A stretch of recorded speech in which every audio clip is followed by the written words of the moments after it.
Thank you so much for joining us tonight at 6. I'm Annette Montgomery.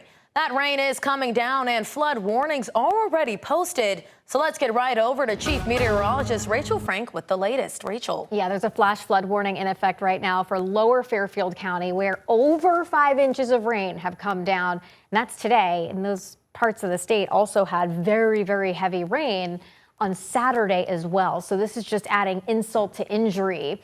There are no severe thunderstorms in the state right now, but we do have some downpours that are out there in North Branford, Guilford, Madison, and Clinton.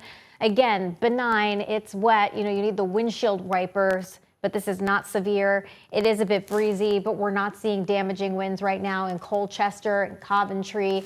But we still have one last line that we really need to get through. Again, this is going to be the back edge. And while I think the severe weather threat is a lot lower than it has been at any point during the day today, except for the early morning, we still need to watch everything really, really closely because there is a tornado watch that is in effect, at least for western areas, until 9 o'clock. They may end up expiring that a little bit early. And this is why we want to keep an extra close eye on every little cell that ends up developing, because we believe a tornado touched down briefly on the New York Connecticut border. So this is Rye Brook, New York, and this is Greenwich here. We were seeing a rotation signature on the radar. And at the same time, we also saw a debris signature. And again, that is right on the Greenwich line here.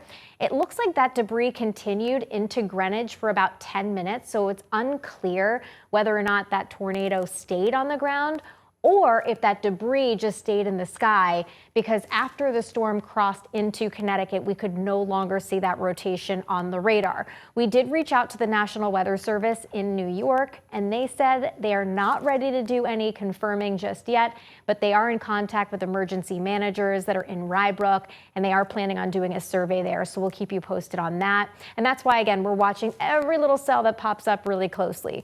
So a tornado watch remains in effect until 9. For New Haven, Fairfield, and also for Litchfield counties. Again, I think the threat for a tornado is fairly low, even despite what I just showed you, but we're going to take everything with caution, and we'll keep you posted as we head through the night. Annette. Thank you, Rachel. And as Rachel mentioned, the rain is causing some flooding issues in certain parts of the state, including Pratt Street and Meriden. Fox 61 Celine Arif joins us live there. And Celine, you spoke with neighbors. What did they tell you about the flooding? And what are you seeing right now?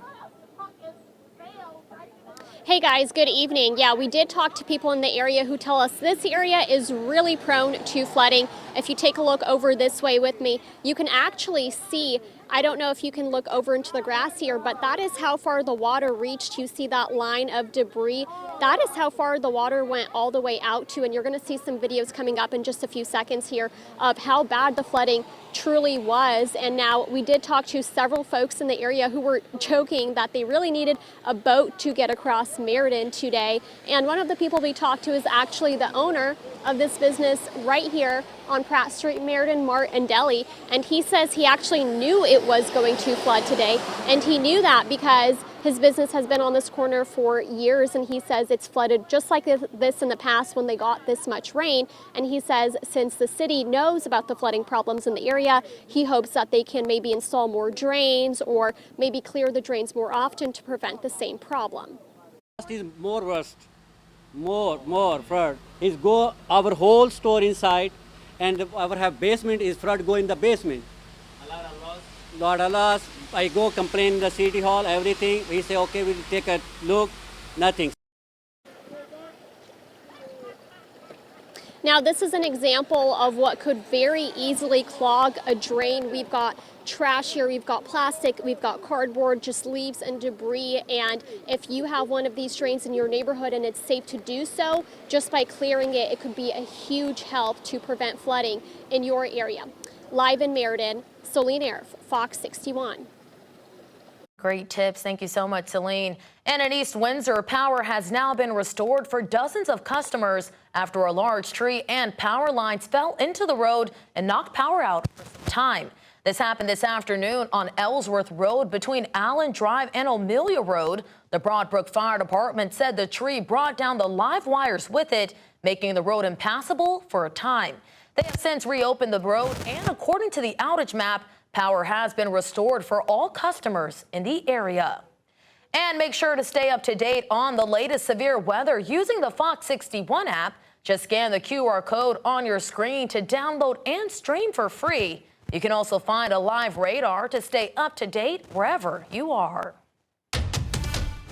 A late-night house fire in New London ended in tragedy. The elderly couple who lived there died. Now investigators are working to determine what sparked the deadly fire. Fox 61's Joe Monty is in New London with details on what happened. 90-year-old Daniel Muwali and his 77-year-old wife Glenna were killed after their home caught fire. That's according to the New London fire chief, who also tells us that one firefighter sustained an injury to their hand that required surgery. While the outcome of this fire is not something that a fire department wants, I can assure you that the brave men and women of the New London Fire Department responded to this fire quickly, professionally, and courageously. New London Fire Chief Vernon Scow tells us that at 11:20 Monday night, firefighters were sent to 43 Chapel Drive for a house fire. On the way, they learned that 2 people were trapped inside the home. Firefighters arrived within minutes, but by then, it was already too late. There were 4 people inside the home at the time of the fire. 2 of them were able to self-evacuate by the time the fire department got there. 2 were not. At 11:29, the very first occupant was found, removed, and transported Lawrence Memorial Hospital, and that person was deceased on arrival. Shortly after that, we found the second occupant of the building, and that occupant was not transported. We're told the other 2 people in the home were in-residence caretakers that managed to escape.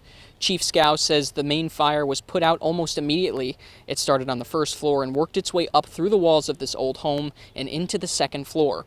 Once firefighters got access to the inside of the walls, they were able to extinguish what was left of the fire. While the outcome of this fire is terrible, I could not be prouder of the men and women of the New London Fire Department for what they did last night and every day. Our department extends our deepest condolences to the residents that deceased.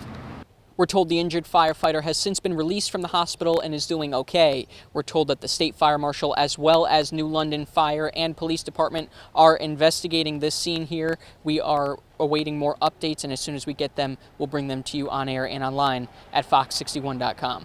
For now, in New London, Joe Monty, Fox 61. And this afternoon, we're learning more about the couple killed in that fire. Friends and neighbors say Daniel and Glenna Muwali spent years caring for others, making their loss especially hard for this community. Fox 61 Skylar Music shares more from those who knew them. Until Monday night, this home behind me belonged to a couple known for caring for others. Now it's boarded up after a deadly fire. Neighbors say they're still struggling to process the loss of Daniel and Glenna Muwali. You're watching the news. Oh, that wouldn't happen here. Well, it did. The New London fire chief says the fire was on both floors. 4 people were trapped in the home. The 2 caregivers were able to get out, but the Muwalis did not. One of them died on the way to the hospital, and the other died in the house. To die that way is just so tragic. The Muwalis worked at Lawrence Memorial Hospital, just down the street from where they lived. The hospital told us Daniel was a retired doctor who served New London for decades, and Glenna worked in the infectious diseases department. He was 90 years old. She was 77. I feel sorry for their kids, their family. Mike DeMora lives in a triplex right next door to the house. He says the Muwalis were his landlords. They were as kind to us as they could possibly be. As investigators figure out the cause of the fire, neighbors say kindness is how they remember the Muwalis. In New London, Skylar Music, Fox 61. The Inspector General released video today of a Meriden police officer shooting a man who was actively beating another man to death with a baseball bat. Officials say 38-year-old Robert Jenkins III died about 12 hours after he was shot on Sunday. Police say they were called to the home on Sagamore Road at 10 a.m. for a report of domestic violence. Officer Anthony Affaelli was first to arrive. They are about to see his body cam and cruiser footage, and a warning that some of you might find it hard to watch. Even though video of the beating has been blurred, and we muted the video when Officer Affaelli opens fire. Take a look. Put the bat down! Put the bat down! Put it down! 63, step it up! Put it down! As you just heard, Officer Raffaelli ordered Jenkins to drop the baseball bat 4 times, but Jenkins did not. He also continued to beat the man. The officer fired 18 shots before Jenkins stopped attacking and fell to the ground.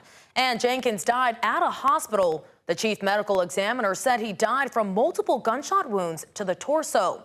Investigators have not released the name of the man who was beaten to death. The inspector general has not yet said if Officer Raffaelli was legally justified in shooting Jenkins. Now, we have reached out to the city of Meriden to learn what Officer Raffaelli's status is at the police department, and we'll let you know once we hear back.